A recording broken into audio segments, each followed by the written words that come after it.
Dinipensahan ng Department of Labor and Employment o DOLE ang planong pagkuha ng mga foreign skilled worker. Ito ay sa kabila ng milyon-milyong Pilipino na walang trabaho o lumalabas pa ng bansa para lang maghanap ng disenteng hanap buhay. Balita hatid ni Chino Gaston. Taon-taon na lang may bagong batch ng mga nagtatapos sa pag-aaral. Dumadagdag sa pila-pilang naghahanap ng trabaho sa buong bansa na nitong Oktubre umabot na sa mahigit 2.2 milyon. Kaya naman nakagugulat ang lumabas na balita kamakailan na bubuksan pa sa ilang dayuhan ang ilang trabaho sa bansa. Paglilinaw sa GMA News ng DOLE, matagal na raw pinapayagan ang pagkuha ng mga foreign skilled workers pero para lang sa ilang piling trabaho. Kabilang dyan ang pagiging arkitekto, chemical engineer, geologist, guidance counselor, librarian, medical technologist, pati piloto. Nasa listahan din ang pagiging environmental planner.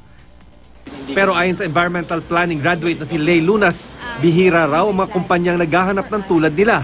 Kaya ipinagtataka niya ang pagbubukas ng kanilang propesyon sa mga dayuhan.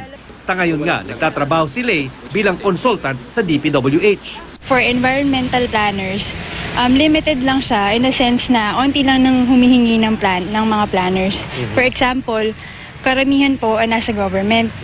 Pasok din sa listahan ng mga architect pero naiintindihan daw ang hakbang ng gobyerno ng architect na si Vernon Villarreal. Marami raw kasing architecture graduate sa bansa na nag-iibang bansa naman para habulin ang mas mataas na sahod doon. I heard na talagang nagkukulang tayo ng mga architects. Even civil engineers nagkukulang tayo.